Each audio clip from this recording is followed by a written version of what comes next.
Testing. All right. You can cut out that other shit. Hey, yo, aim. Yeah. Run it up, Blondo. The Lone Star State, Texas. No matter how you spin it or write history, American sports does not exist without Texas. Texas is not only the fabric of all American sports, but she is the orchestrator of how we view and play sports today. Not many people know just how pivotal of a role the state of Texas played in nationalizing our favorite sports. Baseball, basketball, and football each achieved national status from its roots in Texas. Let's take a deep dive on just how important the state of Texas was in moving sports in America. Like many historical stories in the U.S., you cannot tell the story of sports in America without mentioning the racist policies and segregation tactics that plagued the country, and more specifically, the southern states. Texas was not exempt.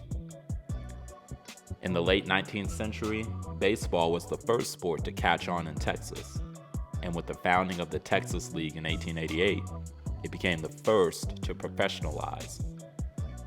In 1960, Bud Adams Hunt founded the American Football League, and in 1960, successfully challenged the NFL's supremacy over professional football. In 1966, Hunt, along with the Dallas Cowboys general manager Tex Schramm and Southern California native NFL Commissioner Pete Rozelle, negotiated the merger of the AFL and the NFL. Basketball also found its roots in Texas, as the San Antonio Spurs first demonstrated that pro basketball could flourish in a region dominated by football. So what did all three of these have in common? Intermingling between races as a breeding ground for contempt and strife. And they were not entirely wrong. Post-Civil War policies at a federal level did not always come across kindly at the state level. All major sports had black-only sectors, and this created contention that forced change due to the amount of discontent. For example, the 1948 Cotton Bowl Classic was the first major integrated college football game to be played in the state of Texas. This was huge for the state. College football is king in Texas, and integrating was out of financial benefits, not necessarily out of the goodness of their heart. You see, many coaches and fans started to notice how adept and skilled African American teams played, which in turn led to gradual integration at the collegiate and professional levels. Even so, 1969 was the final year an all-white team won an NCAA football championship. Over a century after the Civil War had ended, and in the midst of civil rights activism happening at the time, even the Arkansas Razorbacks were slow to change, being among the last teams to integrate their athletic programs in the South. The Texas Longhorns and Arkansas Razorbacks were programs representing the persistence of Jim Crow in athletics as the world around them was changing rapidly. Moving on from segregation in sports, however, two other huge components led to the sports boom in America: oil and tobacco. And maybe a little bit of alcohol too. In the decades following World War II, local elites turned Houston from an oil and cattle town into a booming metropolis with new industries such as aerospace and sports. Crazily enough, cigarettes were also a huge factor. A popular cigarette brand became the major sponsor of tennis tournaments and other sporting events. Oil money fueled the sports revolution, but so did advertising dollars and, in the case of women's tennis, tobacco money. These two entities allowed millionaire investors and CEOs access to a sector previously unexplored. Without these huge investments, sports brands such as the NFL, NBA, and MLB would not be what they are today.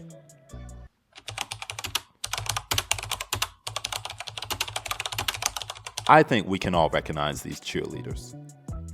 Petite, pretty smile, blonde hair, blue eyes, and always smiling. None other than the Dallas Cowboy cheerleaders. You might be wondering to yourself, why would cheerleaders have any impact on national sports across the U.S.? Quoting directly from The Sports Revolution by Frank Andre Guritti, the Dallas Cowboys NFL franchise decided to refashion its cheerleading squad into a professionalized group of young women entertainers who would dance provocatively in designed outfits to provide sex appeal to cheerleading. The sexualization of cheerleading brought the sexual revolution to the world of sports. You cannot mention the Dallas Cowboys without thinking of the franchise's cheerleaders. Their cheerleaders literally changed the way every team in the NFL marketed and branded their dance squads after 1972. The Cowboys are and have always been business first and foremost. They do not consider themselves a family to those who work for their organization. The bottom line and product on the field is of utmost importance. And the business changed hands in 1989 when Jerry Jones purchased the team from Texans. The regime change provoked not only Mitchell's departure, but also the departure of 14 Dallas Cowboys cheerleaders after Jones insisted they perform for his business associates, wearing skimpier uniforms, fraternizing with players, and appearing in beer commercials. Now, what does this have to do with our theme of impacting sports across America, and not just football? Put simply, the Dallas Cowboys cheerleaders changed how Americans viewed sports. And not just sports fanatics, everyday Americans. Cheerleaders used to be college students who volunteered their time over the weekends to cheer for their favorite team. Commercializing and professionalizing cheerleading forced other teams to do the same in order to market their brand even more.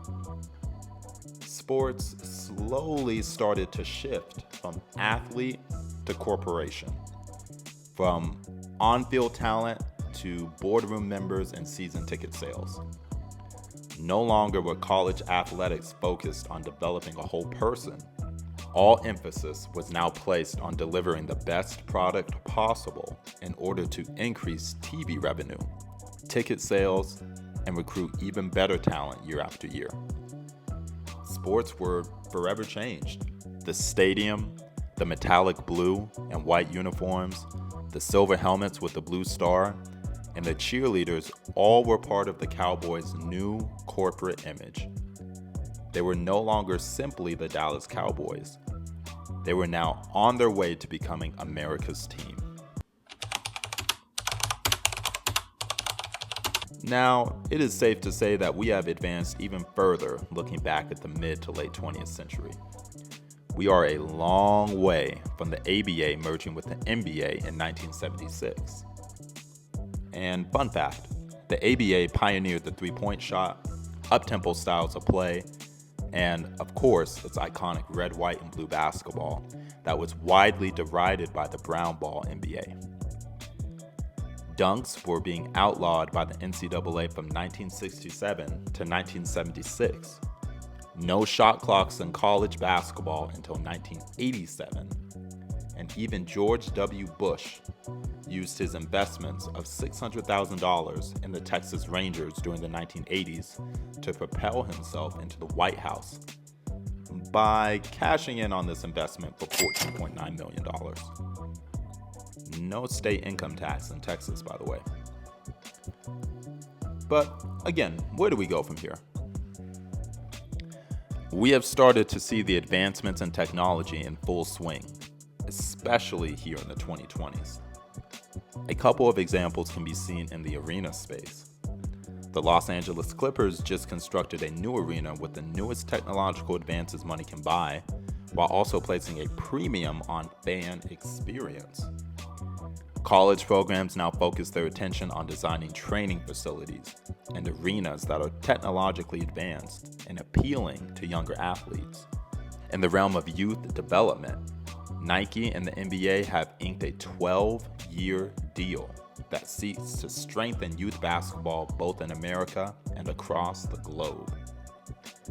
Women's sports have also taken a leap forward with the formation of the Unrivaled Basketball League, a 3v3 women's league funded by companies such as Samsung and TNT Sports. The list goes on. Let's not forget about the fans of each sport as well. Sports betting has taken off with the recent rulings, allowing states to promote sports betting both live and pregame.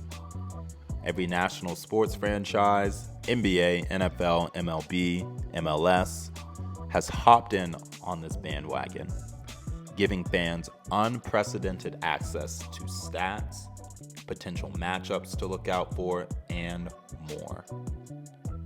Even the way fans watch their favorite teams has changed. The NFL finalized an 11-year media rights deal with Amazon through 2033, which is valued at $1 billion a year to stream Thursday Night Football along with 2 future Super Bowls. The Sphere in Vegas is also used as a prop to advertise the biggest games happening each month, and companies like Cosm have created a viewing experience for fans unlike anything we have seen before. Sports in America has forever changed and will continue to change. And it all started down in Texas. Despite racist beginnings and segregationist practices throughout the majority of the 20th century, Texas propelled every sport we know and love forward into what we know today. The Dallas Cowboys were extremely influential in marketing their brand both on and off the field. TV deals fueled sports such as college football and college basketball to new heights. The ABA and NBA merger allowed basketball to integrate and introduce some of the best players of all time to the sport. And even today, we see the advances in technology that have allowed both players and fans to benefit. What will Texas come up with next?